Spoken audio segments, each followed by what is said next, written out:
Mindset Podcast numéro 70. J'espère que tout le monde a passé un excellent week-end. On se retrouve lundi matin, comme d'habitude, pour un nouveau podcast pour pouvoir démarrer la semaine avec beaucoup de punch. Rappelez-vous que pour réussir votre vie, il faut réussir vos mois. Et pour réussir vos mois, il faut réussir vos journées. Et pour réussir sa journée, il faut réussir sa matinée. Donc, lundi matin, on commence la journée en feu avec un excellent podcast pour booster notre mental afin de nous guider dans de bonnes directives au cours de la semaine. Donc, aujourd'hui, nous allons parler de quelque chose de très important, quelque chose qui pourra vous aider dans la mesure où ça va vous permettre d'éviter certains pièges qui peuvent vous empêcher de progresser.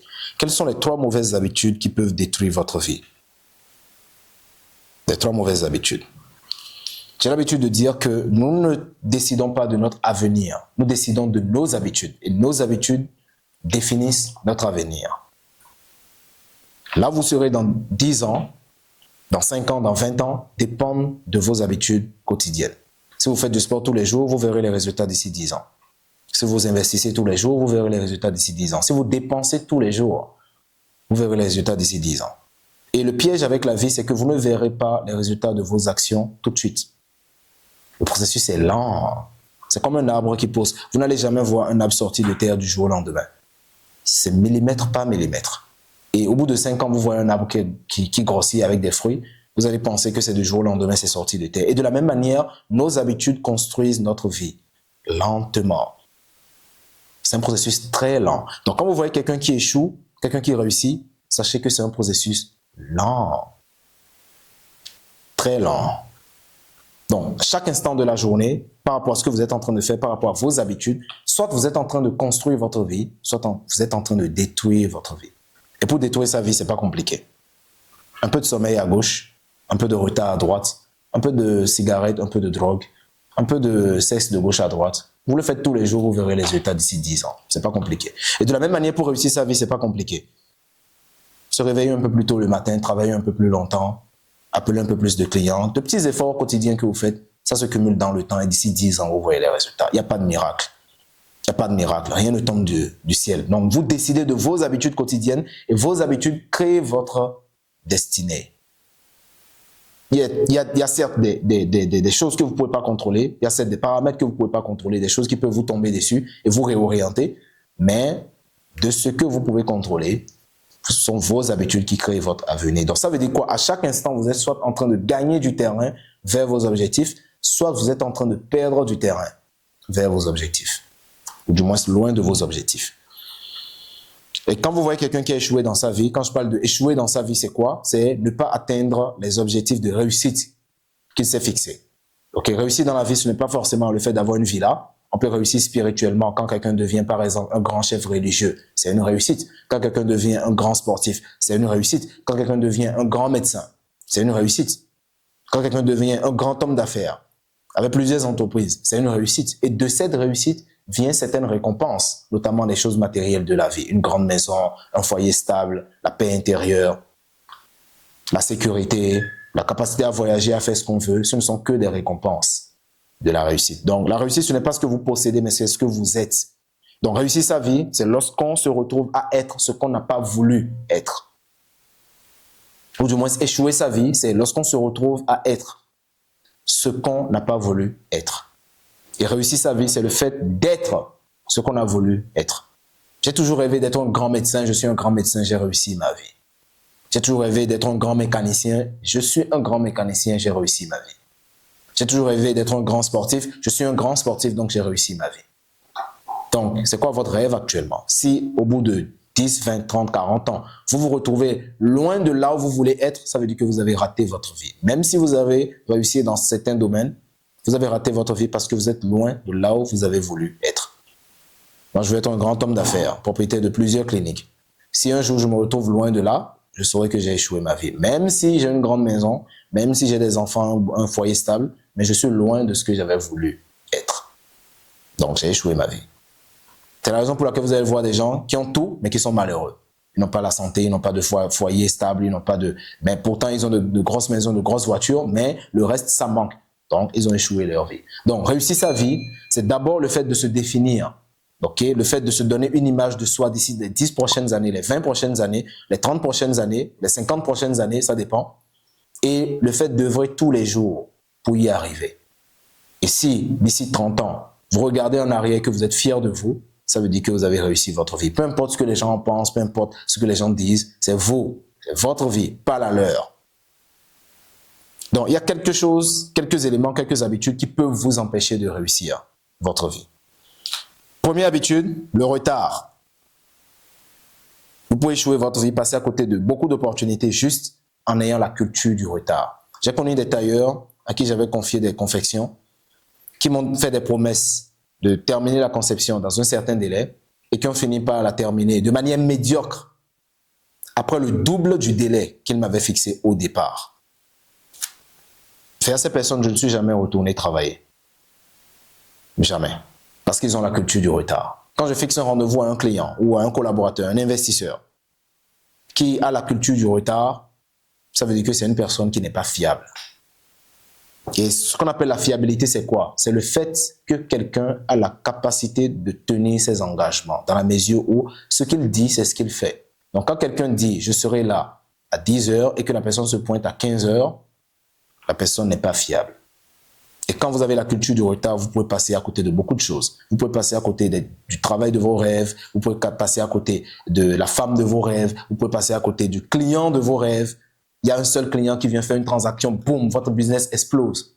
Mais quand vous avez la culture du retard parce que vous dites « ah bon, c'est un client comme tous les autres », vous ne savez pas ce à quoi vous attendez ou bien ce à quoi vous attendre, vous passez à côté de beaucoup de choses. Culture du retard. Et quand je parle du retard, ce n'est pas forcément un retard dans les rendez-vous, c'est un retard dans le délai de livraison de vos projets, un retard dans les promesses que vous faites aux gens, ce que vous dites aux gens. La culture du retard peut vous empêcher de réussir votre vie. Donc quand vous avez la culture du retard, quand vous ne prenez pas les choses en main et que vous laissez les choses traîner, naturellement, vous pouvez rater votre vie. La deuxième mauvaise habitude, c'est la procrastination. La procrastination. Quand vous avez la culture de la procrastination, c'est-à-dire le fait de remettre les choses au lendemain, vous avez des choses que vous devez faire importantes aujourd'hui, mais juste parce que vous vous sentez un peu fatigué, vous vous dites « bon, je vais faire ça demain.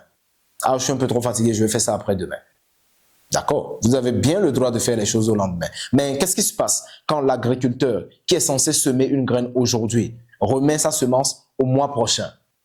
Conséquence, les fruits qu'il est censé récolter le mois prochain, eh ben, il renvoie ça au mois prochain. Ça veut dire quoi? Plus vous décalez le travail à faire, plus vous décalez les résultats.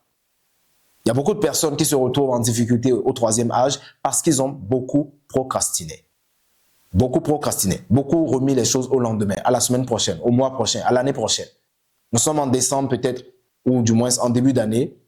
Des gens ont fixé encore à nouveau des objectifs annuels avec de nouvelles résolutions qui sont semblables aux résolutions de l'année précédente. Et chaque année, ils reviennent prendre les mêmes résolutions. Je vais me mettre au sport, je vais lancer un business, je vais faire des économies, je vais investir, etc. Toujours les mêmes répétitions chaque année. Mais chaque année, on se retrouve à ne rien faire et à remettre ça l'année prochaine, comme si la vie était éternelle. Mais rappelez-vous, la vie, ça passe très vite. Donc, ce que vous remettez à demain, c'est comme si vous le remettez à jamais. Si chaque fois vous vous dites, ah, telle chose, je vais le faire demain, ah, je préfère faire telle chose demain. Ce que vous êtes censé faire, vous ne le faites pas. Et donc, les résultats que vous êtes censé avoir, vous ne les avez plus. Ah, je vais assister à telle formation.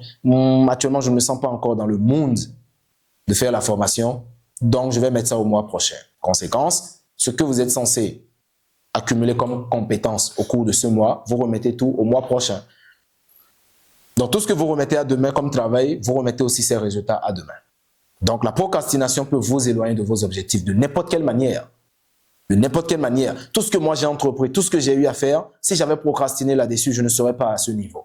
C'est parce que j'ai pris très tôt la responsabilité de certaines choses que j'ai rapidement œuvré pour les créer, les monter, les développer et les résultats se sont présentés aussi rapidement.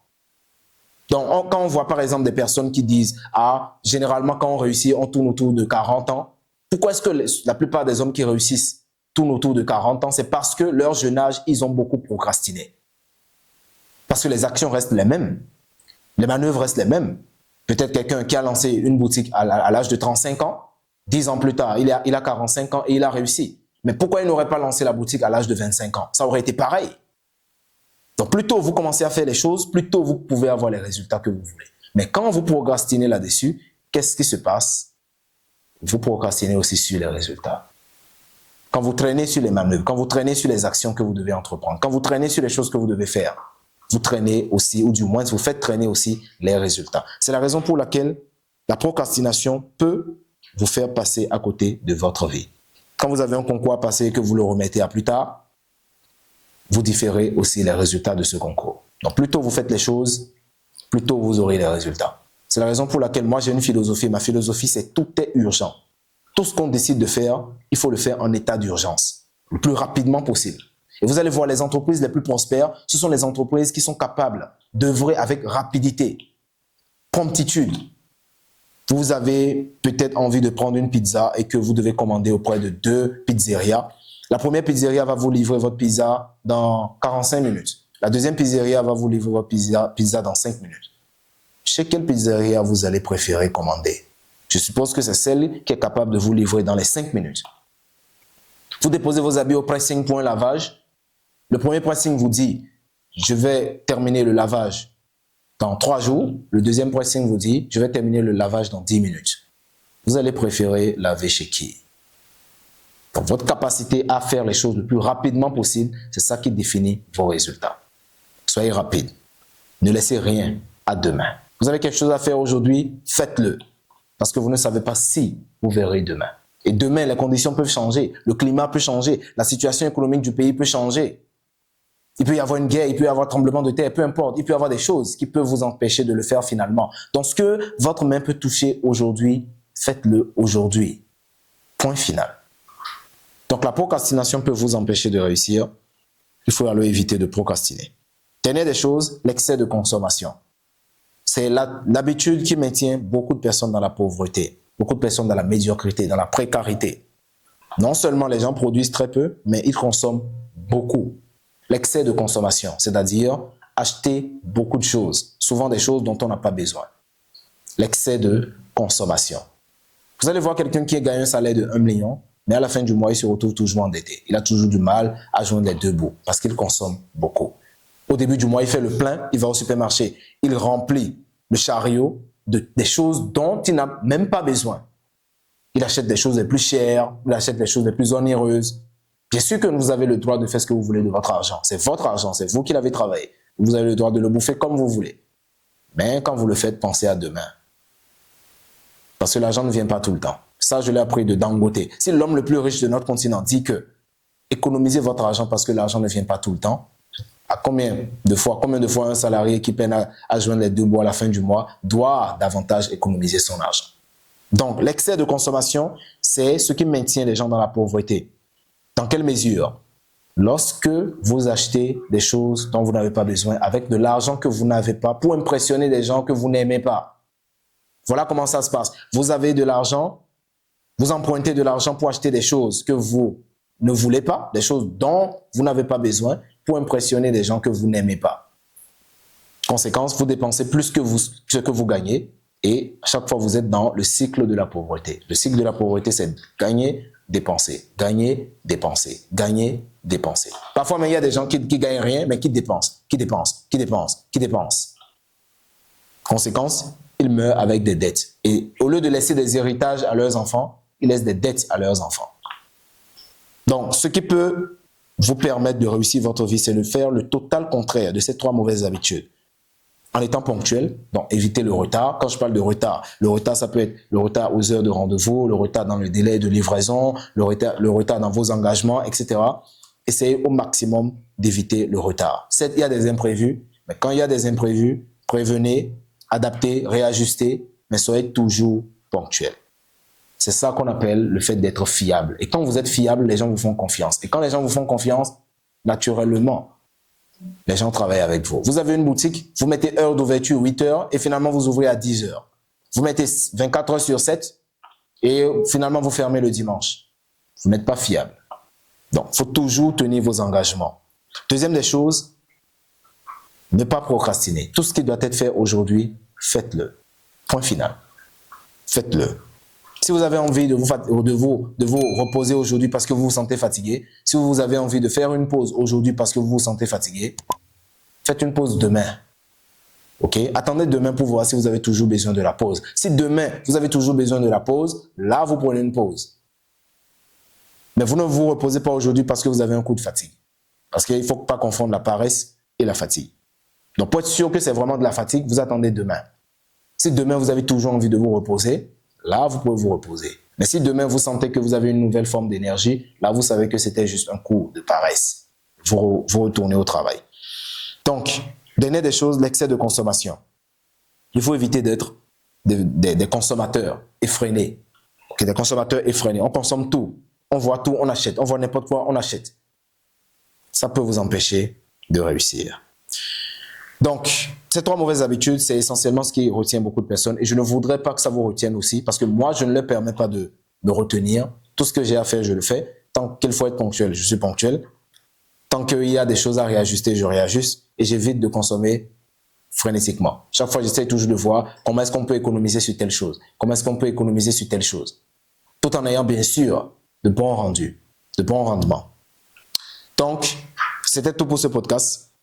J'espère que vous aurez appris quelque chose. On se donne rendez-vous lundi prochain pour un nouveau podcast. En attendant, je vous souhaite une excellente semaine, beaucoup de profit, beaucoup de productivité et surtout en évitant de tomber dans le piège de ces 3 mauvaises habitudes au quotidien. Votre vie, c'est le résultat de vos habitudes, donc faites en sorte d'avoir de bonnes habitudes cette semaine.